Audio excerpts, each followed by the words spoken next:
Good day, thanks for joining us. The news on GVD is sponsored by Caribbean Quality Meats and Creek's Funeral Home. The chicken you feed your family, we make sure it's healthy. Caribbean Quality Meats, Caribbean Quality Meats. Hormone free, all natural, antibiotic free. Chicken so tasty. Caribbean Quality Meats, Caribbean Quality Meats. Trusted quality, yeah, cause the chickens grow right here. 100% all ocean, right price, easy decision. Caribbean Quality Meats offers premium quality at affordable prices and produced right here in St. Lucia. Visit social media at Caribbean Quality Meats for more info. Available at all leading supermarkets. So, this is goodbye. A professional one. A meticulous one. One with unique options. And total support. With multiple locations, we are focused on your hour of need. And so, this is the final goodbye. Be it traditional, at sea, or cremation, the Crick family will be here to help your family during life's most difficult moments. Crick's Funeral Home, telephone 452-2780 and 459-9212. Making news this hour, the alarming crime situation, which has resulted in 10 homicides registered since the start of the year, has ignited concern from senior cabinet ministers. At weekly pre-cabinet briefing on Monday, February 6th, the crime situation occupied the attention of several ministers who availed themselves to answer questions from the media. Crime remains a hot-button issue, with an average of 1 homicide every 3 days since the start of January. Citizens and outside observers have expressed worry that the crime situation may affect St. Lucia's economic survival, which is heavily reliant on tourism. Deputy Prime Minister Ernest Zille confirmed government is moving to establish a Rangers unit to further bolster the efforts of the police. That we were seeking to re-establish the Rangers unit. I can confirm that the Rangers unit will be launched by the middle of the year.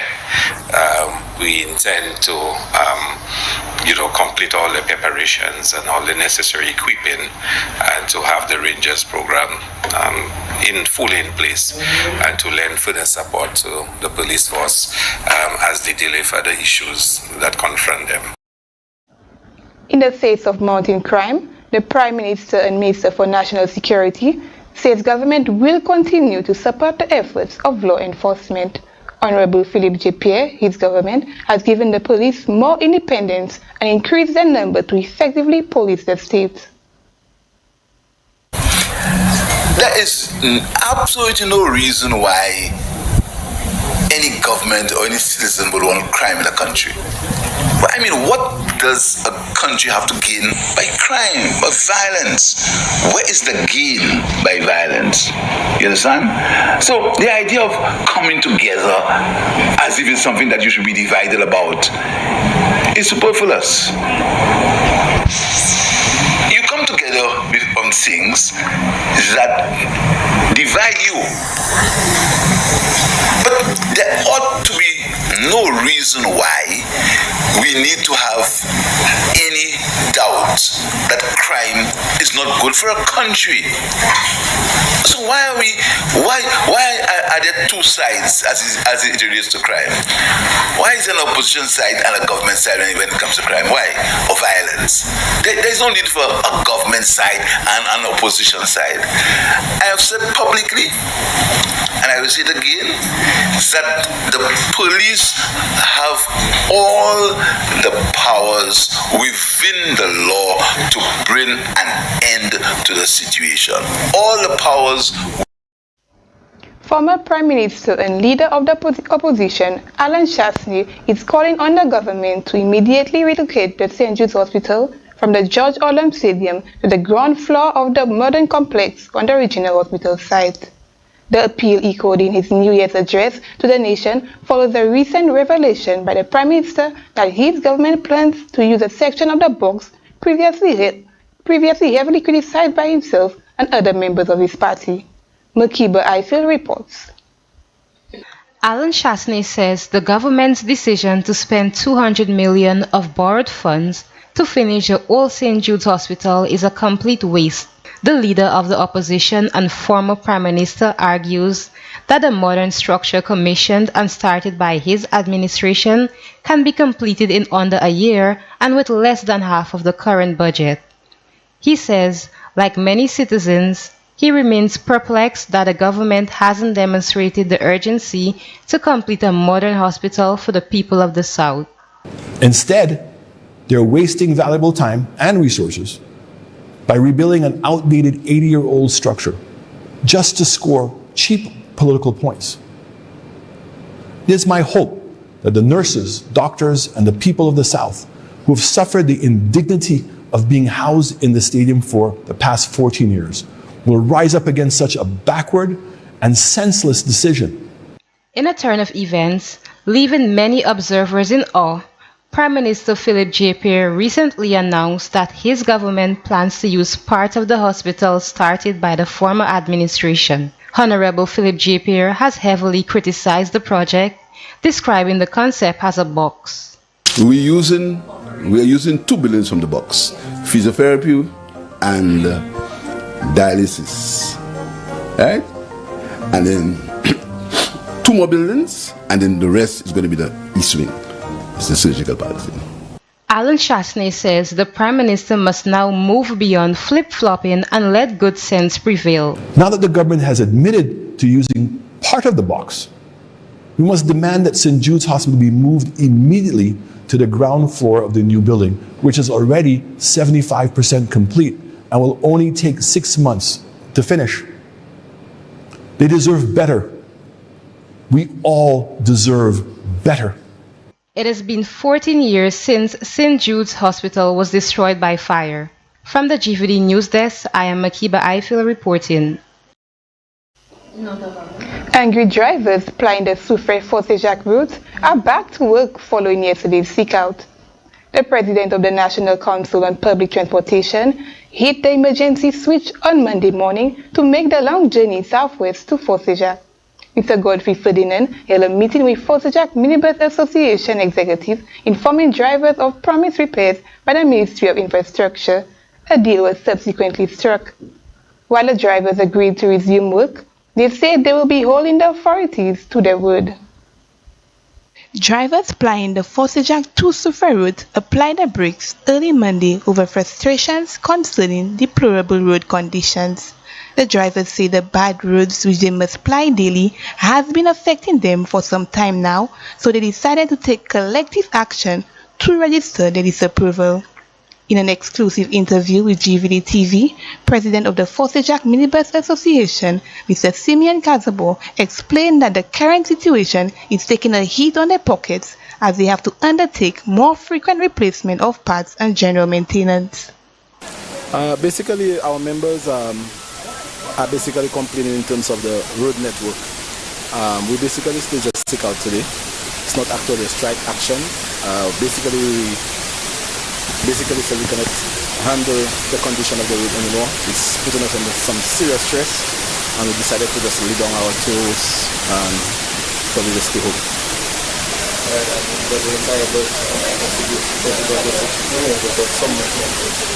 Basically all members are basically home right now. Some in the garage because of maintenance work on the vehicle. So basically the entire association is out for today. The Fosséjac minibus drivers say prior to today's action, their pleas to the relevant authorities had been ignored. But on Monday morning, the National Council on Public Transportation was forced to respond. NCOPT President Godfrey Ferdinand quickly made the journey south to meet with the affected drivers at Fosséjac. He told our news desk the National Council understands the plight of the Soufrière-Fosséjac drivers, but they should follow due process. We understand their concerns, we understand their plight. When we look at the road conditions, we could see there is reasons for what they did. However, there is a process, and we've asked them to let's follow the process.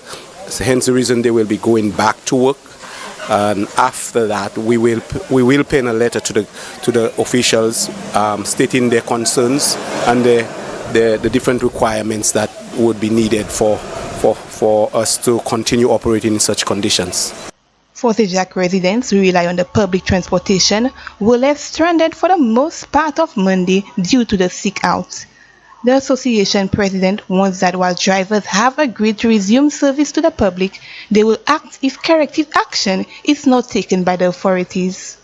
Well, basically, we just had a short meeting with our president, Mr. Ferdinand, and we have decided to head back on the road, to provide the service to the public. But with condition that our concerns will be addressed as soon as possible. We basically we will basically write the ministry through National Council, and from there, based on the response, we will know exactly what to do from there.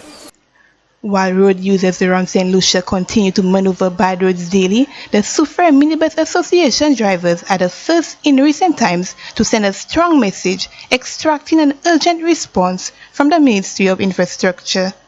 From the GVD News Desk, I am Tammy Frederick. In other news, the DigiGov platform will soon pilot the services offered under Registry of Companies and Intellectual Property. Over 140 individuals from the public and private sectors participated in a training exercise to sensitize and orient them to the interface within DigiGov. This transition to the digital platform is expected to improve the efficiency and ease of access to ROCIP services. More in this report from Glenn Simon. DigiGov is a web-based platform that aims to digitize 154 government services to improve the ease and convenience of accessing services within the public sector. It is an ongoing project sponsored by the Government of St. Lucia through the Department of the Public Service to enhance service delivery to citizens, businesses, visitors, and investors. Marlon Nassis, the Director of Public Sector Modernization, has been spearheading the recent training for the Registry of Companies and Intellectual Property, ROCIP, whose services will soon be piloted on the DigiGov platform. Right now we have over 30 services on the platform, and with the onboarding of the Registry of Companies and Intellectual Property, ROCIP, we will then be implementing 7 pilot services and then moving on to another 25. Over 140 individuals from legal and accounting firms, as well as agents who utilize ROCIP services, participated in a virtual training program organized by the Department of Public Sector Modernization and the Attorney General's Chambers in preparedness for the implementation of ROCIP services onto the DigiGov platform. The Registry of Companies is one of the agencies which is part of AG's Chambers which will be benefiting from this process. The Registry of Companies, for example, undertakes name searches, company name registration, filing of returns, etc. So the next step would be for us to then launch the services as I said, in a pilot phase, focusing on registration of a business, searches for business, etc. So that would allow us to really understand, what the requirements are for the users, and to really take the next steps towards the post-registration services, which is where the meat of the matter really is. Alfred is optimistic that the imminent transition to the DigiGov platform will create increased efficiency and ease of doing business in the dispensing of ROCIP services. Come February, at least 7 of these services will be going live. So practitioners who use the services of the Registry of Companies will be able to use the services from the comfort of their homes or their offices.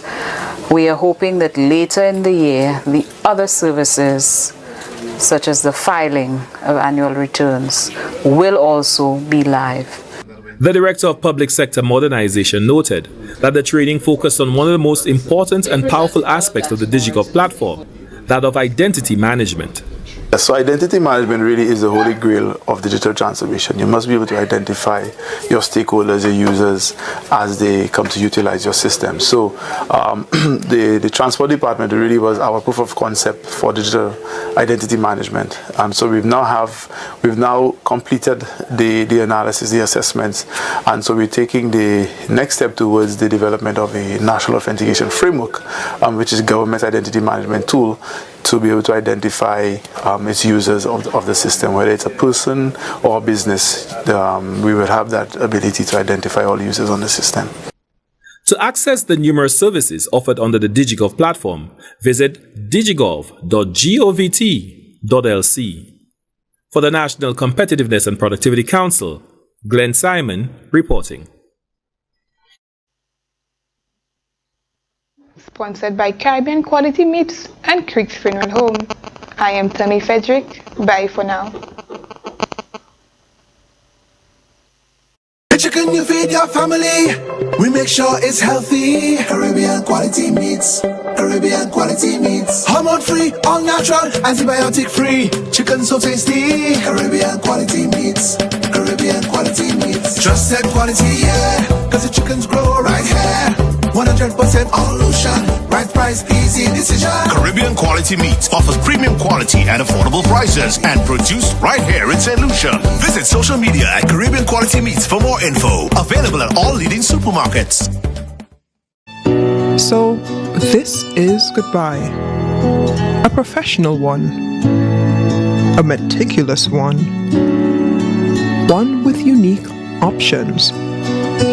And total support. With multiple locations, we are focused on your hour of need. And so, this is the final goodbye. Be it traditional, at sea, or cremation, the Crick family will be here to help your family during life's most difficult moments. Crick's Funeral Home, telephone 452-2780 and 459-9212.